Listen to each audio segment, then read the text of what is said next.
بسم اللہ الرحمن الرحیم۔ وعلیکم السلام ورحمۃ اللہ۔ محترم آصف رضا صاحب، آپ نے سوال ارشاد یہ فرمایا کہ ایک جاہل شخص نے ہم سے یہ پوچھا کہ بدعت کسے کہتے ہیں؟ مزار پہ گنبد بنانا اور چادر چڑھانا یہ بدعت میں شامل ہے یا نہیں؟ جواب: محترم، بدعت اس شے کو کہتے ہیں کہ جو عہد رسالت میں نہ ہو، اس کا وجود بعد میں ہوا ہو، خواہ وہ چیز دینی ہو یا دنیاوی۔ بدعت کی 3 قسمیں ہیں: بدعت حسنہ، بدعت سیئہ، بدعت مباحہ۔ بدعت حسنہ کسے کہتے ہیں؟ بدعت حسنہ جیسے پکی مسجد بنانا، مساجد پر قبہ یا مینار تعمیر کرنا، پکے خوب عمدہ عمارت کے ساتھ مدرسے تعمیر کرنا، قرآن شریف کو نئے نئے نسخوں میں عمدہ طریقے پر چھاپنا، دینی کتب اچھے طریقے سے اچھے ایڈیشن کے ساتھ پرنٹ کرنا اور پھر مارکیٹ میں ان کو فروخت کرنا، یہ الگ چیز ہے، لیکن ان کو پرنٹ کرنا، عمدہ طریقے پر چھاپنا، دینی کتب لکھنا وغیرہ ذالک۔ علم فقہ یا اس سے متعلق اور جو علوم ہیں جو قرآن و حدیث کو سمجھنے میں ممد و معاون ہوتے ہیں، یہ سب حضور علیہ الصلوۃ والسلام کے دور میں نہ تھے بلکہ بعد میں ان کا وجود ہوا۔ تو یہ بدعت حسنہ ہے، اس لیے کہ ان کے کرنے پر ثواب ملتا ہے، لیکن ہے بدعت حسنہ ہے۔ یہ سمجھ آئی بات؟ کیا کوئی کہہ سکتا ہے کہ صحیح طریقے پر عمدہ مسجد بنانا گناہ ہے؟ مسجد پہ مینار بنانا گناہ ہے؟ کیا کوئی کہہ سکتا ہے کہ مدرسہ بنانا گناہ ہے؟ کوئی نہیں کہہ سکتا، سب یہی کہتے ہیں کہ ثواب ملتا ہے، لیکن تھوڑا فرق ہے، سمجھنا چاہیے بات۔ اچھا، بدعت سیئہ، اعلیٰ حضرت نے فرمایا جیسے محرم الحرام میں تعزیہ داری، ڈھول تاشے وغیرہ ذالک، اور بھی جو خرافات لہو و لعب رونما ہوتی ہیں، تو یہ بدعت سیئہ ہے۔ اور ایسے ہی اشاعت اللمعات میں آپ پڑھیں، تیجا، 10واں، 20واں، یہ بدعت حسنہ ہے، لیکن ان موقعوں پر امیر لوگوں کو دعوت کر کے کھانا کھلانا شادی بیاہ کے طریقے پر، یہ بدعت سیئہ، ناجائز و گناہ ہے۔ تو بدعت سیئہ میں فرق ہے، یہ لوگ 10ویں تیجے ہی کو بدعت کہہ ڈالتے ہیں، جبکہ بری بدعت سیئہ یہ ہے کہ اس میں امیر لوگوں کو بطور دعوت کھانا کھلایا جائے۔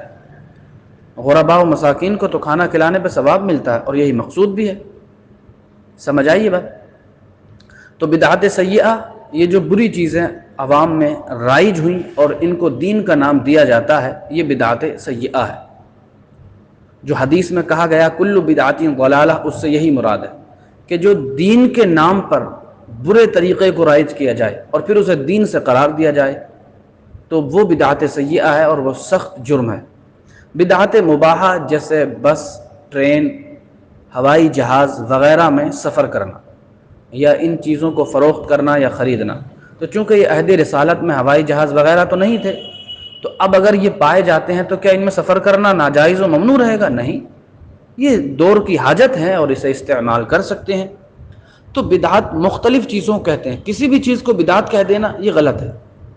اب رہی بات مزار پہ چادر کی، تو اعلیٰ حضرت نے تصریح فرمائی ہے اللہ کے نیک ولی کی قبر پر اظہار تعظیم کی غرض سے ایک چادر چڑھانے کی اجازت ہے، جب تک وہ بوسیدہ نہ ہو، پھٹ نہ جائے، پرانی نہ ہو جائے، تب تک اس پر دوسری چادر چڑھانا یہ فضول خرچی ہے جو کہ ناجائز ہے۔ تو یہ تو اعلیٰ حضرت کا فتویٰ۔ اب اگر کوئی چادر پہ چادر چڑھائے تو یہ اس کی اپنی خطا ہے، امام اہل سنت پر تو اعتراض نہیں کیا جا سکتا یا دین پر تو طنز نہیں کیا جا سکتا۔ جو کرے گناہ اس کی سزا یا اس پر لعن طعن کریں، سمجھ آ رہی بات؟ تو ایک سے زیادہ چادر چڑھانا یہ ضرور بدعت سیئہ اور بری بدعت ناجائز ہے۔ ایسے ہی قبہ بنانا اگر عامت المسلمین کی قبروں کو پکا بنایا جائے، ان پر مزار بنائے جائیں تو یہ ضرور بدعت سیئہ اور ناجائز و گناہ ہے۔ لیکن اگر کسی صاحب تقوی متقی شخص کی قبر کی نشاندہی کی غرض سے اس پر کچھ نشانی قائم کی جائے بطور مزار جس کو ہم کہتے ہیں، تو فقہا نے اس کی اجازت دی ہے۔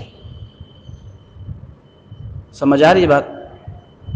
لیکن یہ اجازت بطور اجازت رہے، افراط اختیار نہ کر جائے۔ سمجھ آ رہی ہے بات؟ اب رہی بات یہ کہ کیا یہ صحابہ اکرام کے دور میں تھے، تو ان سے پوچھیں ذرا،